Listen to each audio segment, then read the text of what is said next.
Our greatest relationship becomes a reality when we live wu-wei. This greatest of the great relationships is with the Tao, the way of nature, which is our nature, Atman, which is Brahman. When we live wu-wei, we become aware of and experience ourselves in relation to the way. No form of scientific study or speculation can ever calculate this reality, yet we know it is real because we live it and feel it. Living it is being in harmony with the greatest of all relationships. The way of nature is experienced by living wu-wei, as wu-wei is the essence of the universe. In the world that we live in now, with ecological destruction for the sake of material possessions, and with the divisions among humanity, a return to our wu-wei nature is imperative, or we will face the dire consequences of our ignorant actions. The way we commonly act toward each other and the planet is staggering evidence that we at this moment in time function as nothing more than machines that are hell-bent on destroying anything that conflicts with our greed and yearning for power. This state of deep sleep keeps us in our own private worlds because we believe that we are constantly in a mode of survival against everything else. This belief unknowingly binds us to the animal kingdom, but if we can let go of this fear, we can finally become human. The systems we have built perpetuate this isolation. Many religions, for example, eliminate God from the world because a God that is known to be universal both within and without conflicts with a lot of religious doctrines which are built on a kind of political view of the universe, in which God is a king or lord, making people easy to control. This is truly a hypnotic view of reality, because everything in this world, including human beings, is part of nature. So how could God be excluded from anything? We have not even mentioned our relationship to planetary universal forces that affect our minds, which is the essence of astrology. How could cosmic forces play a part in the consciousness of this planet unless these forces are a part of God? The limitations of religion, science, and philosophy are destroying our minds, because anything built with boundaries, although it may work within those boundaries, in actual fact has nothing to do with the essence of an eternal God. Bringing back into the awareness that God is both within us and in nature was at the heart of Lao Tzu's Taoism. Working with nature instead of going against it aligns us with the Tao, which allows this higher state of consciousness to produce conditions whereby others will also realize the Tao through their own nature.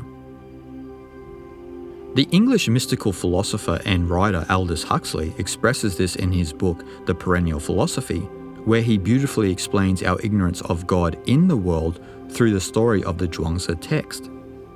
The doctrine that God is in the world has an important practical corollary: the sacredness of nature and the sinfulness and folly of man's overweening efforts to be her master rather than her intelligent, docile collaborator. Subhuman lives and even things are to be treated with respect and understanding, not brutally oppressed to serve our human ends. The ruler of the southern ocean of Shu, the ruler of the northern ocean of Hu, and the ruler of the center was chaos. Shu and Hu were continually meeting in the land of chaos, who treated them very well. They consulted together how they might repay his kindness and said, "Men all have 7 orifices for the purpose of seeing, hearing, eating, and breathing, while this ruler alone has not a single one. Let us try to make them for him." Accordingly, they dug 1 orifice in him every day. At the end of 7 days, chaos died. Zhuangzi. In this delicately comic parable, chaos is nature in the state of wu-wei, non-assertion or equilibrium. Shu and Hu are the living images of those busy persons who thought they would improve on nature by turning dry prairies into wheat fields and produce deserts, who proudly proclaimed the conquest of air and then discovered that they had defeated civilization, who chopped down vast forests to provide that newsprint demanded by that universal literacy, which was to make the world safe for intelligence and democracy, and got wholesale erosion, pulp magazines, and the organs of fascist, communist, capitalist, and nationalist propaganda. In brief, Shu and Hu are devotees of the apocalyptic religion of inevitable progress, and their creed is that the kingdom of heaven is outside you and in the future.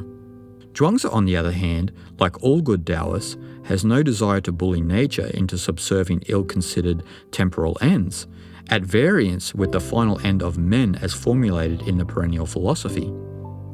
His wish is to work with nature so as to produce material and social conditions in which individuals may realize Tao on every level, from the psychological up to the spiritual. Compared with that of the Taoists and the Far Eastern Buddhists, the Christian attitude towards nature has been curiously insensitive and often downright domineering and violent. Taking their cue from an unfortunate remark in Genesis, Catholic moralists have regarded animals as mere things which men do right to exploit for their own ends. Like landscape painting, the humanitarian movement in Europe was an almost completely secular affair. In the Far East, both were essentially religious. If we can move beyond dogmas and work with nature, then the right social conditions for everybody to realize Tao will appear. Ironically, the social morality for which Confucius yearned can only be achieved in not trying to achieve it. Social morality depends on trust and the sincere spiritual work the individual undergoes within. No dogmas can set the individual or humanity free, because all are built on methods to induce Tao, which are methods of force. Thus, if we can be radical enough to live wu-wei, the right social and cultural conditions will emerge that will enable people to realize the Tao, and this will change our world through not striving for change. The act of trying to force change hinders change. Following your own nature is a subtle act of change. It is also the way that love transcends the personal and moves into the universal. Our love has to exceed our boundaries to include not only our neighbors, but also our enemies and the community of animals, plants, and minerals. Working with nature instead of against it is a reflection of wu-wei. Living wu-wei is thought of as one of the most difficult and, at the same time, sublime forms of spirituality that exists. Yet no matter how hard it appears to let go and trust, nothing will reveal your nature, Li, more than the Tao of wu-wei. Discovering our Li in turn has the power of De to inspire the world, as this is what truly brings harmony to life, heaven to earth. Spiritual isolation is necessary to get to the deepest part of your being. But when your nature is revealed in this introspection, you naturally want to harmonize with the world, which corresponds to the Taoist principle of yin, mutual resonance. Li moves us out of isolation and into universal harmony, in the same way that the mystical guru of the East leaves the isolation of the cave to go back into the world. But this time the guru is you, and the love you share is the love you are. The world as we know it can be anything it chooses to be, but if you do not trust the world, then the world will remain as it is.